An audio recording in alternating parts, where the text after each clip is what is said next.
Well, a recent rescue along the mudflats in Anchorage prompts a new warning tonight. Joining us this evening, Anchorage Fire Department Battalion Chief Eric Tua. And of course, is the main advice still to stay off the mudflats?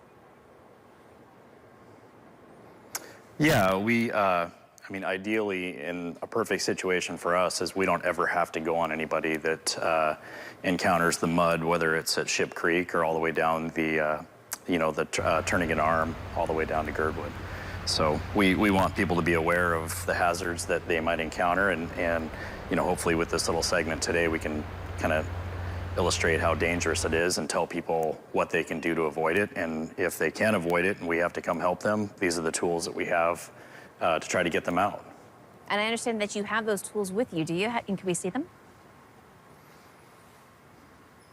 Yeah, we've got a couple of different tools that we use. The first one right here, this is one of our breathing tanks that we take into fires. So it's got about 45 minutes of compressed air if we were in a fire, but it's attached to this long wand.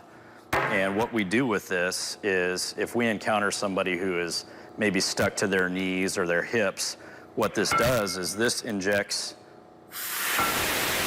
air through this trigger, and air comes out the bottom of this, and we try to wedge this right into kind of around people's legs.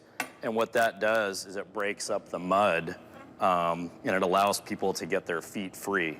So that's one of the tools. That's air injected.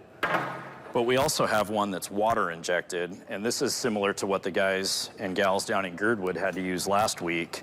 This is water, so it hooks up to a hose coming into this inlet, and it's the same principle. This goes down around someone's feet, and when we open up the handle on this nozzle, you've got water that comes through all these tiny holes at high pressure, and it breaks up the mud, and that allows people just to kind of get their feet free enough by wiggling around, and we can kind of pull them out. Oftentimes their boots or their waders get left behind, but that's how we get people out. And then if you've ever seen us operating in Ship Creek, oftentimes we're taking these big boards with us, and as we're walking across the mud, we're setting these boards down if we have to so responders don't get trapped.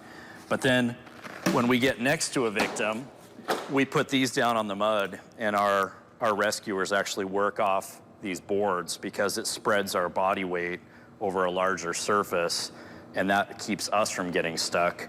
And as we extract people, we can put them on the board. Oftentimes they're exhausted, they're cold, they're wet, and this gives them a chance to kind of get a break, and then we can walk them back, or if we need to, put them on a sled, or sometimes even in a rescue boat. And Eric, we only have a few more moments here, but if you do find yourself in this situation, what's the best piece of advice?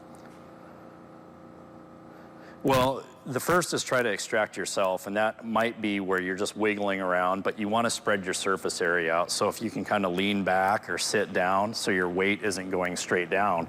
But it's really important that if you're into some of these areas where this could possibly happen to you, that you're with somebody that can call 911, because we would much rather, whether it's all the way down in Girdwood or all the way up here in Ship Creek, we would rather have time to come and help you out when the water is nice and low versus when the tide is coming in and there's the possibility that you're going to be up to your waist or even your shoulders in water by the time we get you out.